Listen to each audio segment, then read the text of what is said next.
Le manque d'oxygène implante des étoiles scintillantes devant les yeux du gamin et la conviction que sa mort est imminente s'intensifie. C'est trop, ça fait trop mal. La pression que l'objet exerce sur son corps l'empêche de bouger de quelconque façon.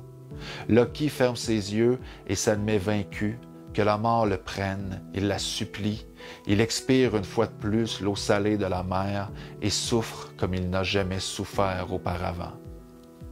Wow! Excellent, très, non seulement une belle utilisation du français, mais très bon texte, intriguant aussi. Bravo, Alex Bellemare. Flamme liquide a été inspiré en vrai de... C'est la fin d'une autre histoire que j'ai écrite avant celle-ci. Un navire qui est sur la mer, puis là, il y a une tempête, puis il y a plein de matelots à bord du navire.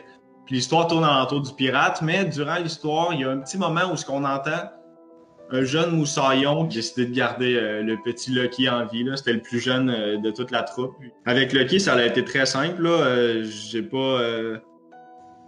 trouve que j'étais très restreint parce que je trouvais que c'était déjà très poussé de le faire survivre un navire qui coule. Fait que honnêtement, j'ai trouvé la seule façon que mon imagination m'a permis de le garder en vie sans que ça soit trop exagéré. Puis l'histoire Flamme liquide, il s'est vraiment passé juste comme 3 minutes. Tu sais, il s'est noyé pendant 1 minute et demie, 2 minutes. Après ça, il a nagé jusqu'à la plage. Mais fait que ça m'a vraiment guidé dans comment j'ai écrit. C'était de garder ça court, d'être très descriptif dans ce qui se passait. Là, moi, j'aime vraiment écrire des histoires fantastiques, mais c'est sûr, c'est très flatteur de se faire dire que je maîtrise la langue française. Quand on lit les textes d'Alex, puis ça, c'est pas juste le texte du concours, là, on est dans l'histoire. On dirait qu'il nous fait comme une coquille, puis nous embarque dans l'histoire. On ressent les émotions.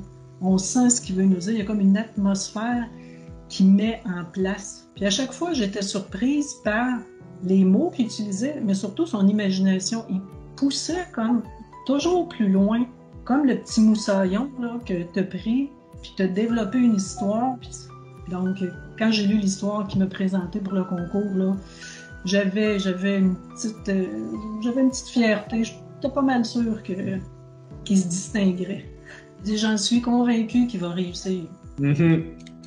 C'est une de tes caractéristiques, ça, Alex. T'es patient. T'es très, très patient. Ouais, je lui souhaite de terminer son histoire. Donc, l'histoire... Elle en manque pas une, Non. J'ai de la suite dans les idées. Je te l'avais dit, Alex, quand on travaillait ensemble. C'est un beau projet que tu as commencé. C'est une belle histoire.